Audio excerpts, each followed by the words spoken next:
नमस्कार दोस्तों। पिछले वीडियो में हमने ईशावास्य उपनिषद के प्रथम मंत्र पर चर्चा की थी, जो ज्ञान मार्ग को समर्पित था, जिसमें कहा गया था कि ये संपूर्ण संसार ईश्वर से व्याप्त है और इसलिए हमें इस संसार में किसी भी चीज़ से घृणा नहीं करनी चाहिए, संसार के पदार्थों का त्याग की भावना से उपभोग करना चाहिए, लालच नहीं करना चाहिए और धन का अत्यधिक मोह नहीं करना चाहिए। अगर हम इस मार्ग पर चलते हैं तो निश्चित रूप से हम ईश्वर को प्राप्त कर सकते हैं। आज बात करते हैं हम ईशावास्य उपनिषद के दूसरे मंत्र। ईशावास्य उपनिषद का दूसरा मंत्र कर्म मार्ग को समर्पित है। यहाँ कहा गया है, कुर्वन् एव इहे कर्मा जीजी विषेद सतम समा एवं त्वयि न अन्यथा अस्ति न कर्म लिप्यते नरे। अर्थात इस संसार में, यह मतलब इस संसार में, पूर्वनेव कर्माणि, कर्मों को करते हुए, सतम समा 100 साल जी विषेद, जीने की इच्छा करो। हमारे यहाँ शास्त्रों में 100 साल का जीवन एक आदर्श जीवन बताया गया है और ये मंत्र ये कहता है कि संसार में ये 100 साल के जीवन जीने की इच्छा हम कर्मों को करते हुए करें, यानी कि हमें कर्म करते हुए जीने की इच्छा रखनी चाहिए, क्योंकि बिना कर्म किए जीवन यापन संभव नहीं है। जब हम इस जीवन में आ गए हैं तो कर्म तो करना ही पड़ेगा। कहा गया है, उद्यमेन ही सिद्ध्यन्ति कार्याणि न मनोरथैः न ही सुप्तस्य सिंहस्य प्रविशन्ति मुखे मृगा। शेर जंगल का राजा होता है, लेकिन जब उसे भूख लगती है तो शिकार के लिए उसे भी निकलना पड़ता है। हिरण अपने आप शेर के मुंह में नहीं आता, तो कर्म तो करना ही पड़ेगा। परंतु प्रश्न उठता है कि अगर हम कर्म करेंगे तो हम कर्म के बंधन से भी बन जाएंगे। अगर अच्छा कर्म करेंगे तो पुण्य मिलेगा, बुरा कर्म करेंगे तो पाप मिलेगा, और दोनों ही स्थिति बंधन में डालती हैं। तो उस बंधन से कैसे बचा जाए? इसलिए कहते हैं कि हमें जो भी कर्म करना है वो कर्तव्य भावना से करना है, निष्काम भावना से करना है। फल की इच्छा किए बिना हम कर्म करें, ये सोचकर ये कर्म करें कि मेरा दायित्व क्या है, मेरा कर्तव्य क्या है, और उस भावना से अगर हम कर्म करते हैं तो वही कर्म हमें करना चाहिए, उसके अलावा कोई कर्म नहीं करना चाहिए। अगर हम ऐसा करते हैं तो कर्म के बंधन पर नहीं बनते। इसलिए कहा गया, एवं त्वयि न अन्यथा अस्ति, तुम्हें ऐसे ही करना है, इसके अलावा नहीं। ना कर्म लिप्यते नरे, अगर आप ऐसा करते हो तो कर्म के बंधन पर नहीं बनते। श्रीमद् भागवत गीता में श्री कृष्ण अर्जुन को कहते हैं कि हे अर्जुन, अगर तुम ये युद्ध विजय प्राप्त करने की लालसा से या दुर्योधन को पराजित करने की लालसा से कर रहे हो तो तुम ये युद्ध मत लड़ो, क्योंकि युद्ध का परिणाम तुम्हारे हाथ में नहीं। अगर तुम पराजित हो गए तो तुम्हें अवसाद होगा, तुम दुखी हो जाओगे, और अगर विजय भी प्राप्त कर ली तो तुम में अहंकार आ जाएगा कि मैंने इतने बड़े बड़े महारथियों को हरा दिया, और वो अहंकार तुम्हें पतन की तरफ ले जाएगा। दोनों ही स्थिति विनाशकारी है। इसलिए हे अर्जुन, ये युद्ध तुम ये सोच करके करो कि इस परिस्थिति में मेरा दायित्व यही है कि मैं ये युद्ध करूं। फिर युद्ध का परिणाम चाहे जो हो, तुम्हें उस पर उससे कोई फर्क नहीं पड़ेगा।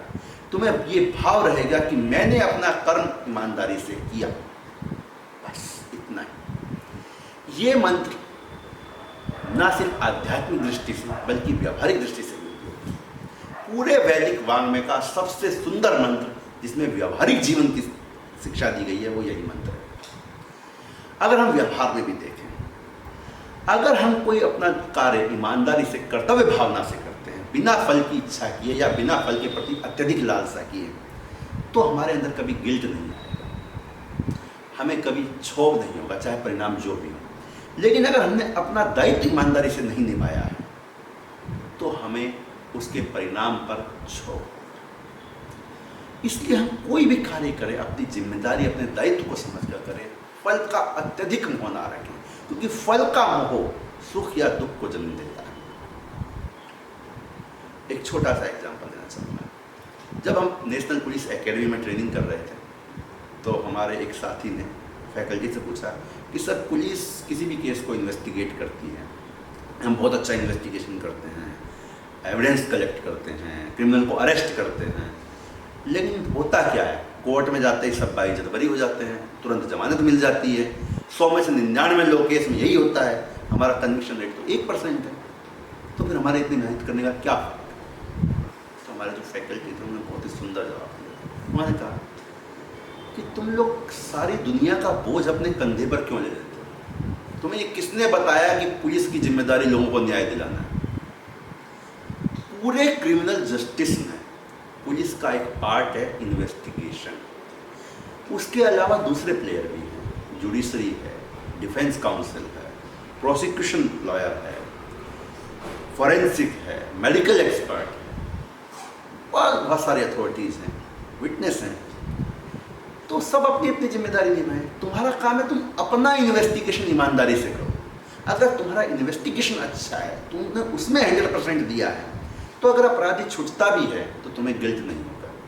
लेकिन अगर तुम्हारे इन्वेस्टिगेशन में कमी है, तो जब कोई अपराधी छूटेगा तो तुम्हें गिल्ट होगा कि यार काश मैंने अच्छे से इन्वेस्टिगेशन किया। तो परिणाम ये मत सोचो अपराधी छूटेगा या उसको सजा होगी, तुम अपना इन्वेस्टिगेशन ईमानदारी से करो। यही जीवन का संदेश है। कोई भी काम हम करते हैं, हम अपना 100% दें, अपना काम कर्तव्य भावना से करें, उसके फल पे अत्यधिक लालसा ना रखें। बहुत से लोग यूपीएससी की प्रिपरेशन करते हैं, आईआईटी की प्रिपरेशन करते हैं, और वो फल के प्रति इतने आसक्त हो जाते हैं कि नहीं बस आईआईटी निकालना ही है, यूपीएससी करना ही है, और जब परिणाम अनुकूल नहीं आता है तो फिर वो अवसाद से ग्रस्त हो जाते हैं या आत्महत्या करते हैं। क्यों? क्योंकि उनके माँ बाप ने या उन्होंने खुद अपने आप पर इतना प्रेशर डाल दिया, इतना प्रेशर बिल्डअप कर दिया कि कहीं ना कहीं उस रिजल्ट के प्रति उनका इतना अधिक लगाव हो गया कि उसकी वजह से ना तो अपनी तैयारी में कंसंट्रेशन रख पाए, ना एग्जामिनेशन हॉल में कंसंट्रेशन रख पाए, और जब रिजल्ट आया तो दुखी हो गए, अवसाद में चले गए। अगर वही बच्चे अपनी तैयारी ईमानदारी से करते कि मैं अपना 100% दूंगा, मेरी तैयारी में कोई कमी नहीं, तो रिजल्ट चाहे जो आए वो अवसाद में नहीं जाते, उन्हें अपने आप पर कॉन्फिडेंस होता कि नहीं मैंने तो मेरा 100% दिया। तो हम कोई भी काम करें पूरी कर्तव्य भावना से करें, बिना फल की इच्छा किए बिना। अगर हम कर्तव्य की भावना से कोई भी कर्म करते हैं तो उसका परिणाम हमें दुख नहीं देता, ना उसका पॉजिटिव परिणाम हमें अहंकार देता है और ना नेगेटिव परिणाम हमें अवसाद देगा। लेकिन अगर हम रिजल्ट ओरिएंटेड होकर काम करेंगे तो हम उसके रिजल्ट से या तो अवसाद में जाएंगे या अहंकार में जाएंगे, और ये दोनों ही स्थिति आध्यात्मिक दृष्टि से ही नहीं, सामान्य दृष्टि से भी विनाशकारी है, निश्चित रूप से हमें गलत मार्ग पर ले जाती है। तो इसलिए हम जो भी काम करें कर्तव्य भावना से करें, यही इस मंत्र का संदेश है, और मैं उम्मीद करता हूँ कि हम इसका पालन करेंगे। और इसी मंत्र से प्रभावित होकर श्रीमद् भागवत गीता में कहा गया है, कर्मण्येव अधिकारस्ते मा फलेषु कदाचन, कर्म फल हेतुर्मा भूः मा ते संगोऽस्तु कर्मणि।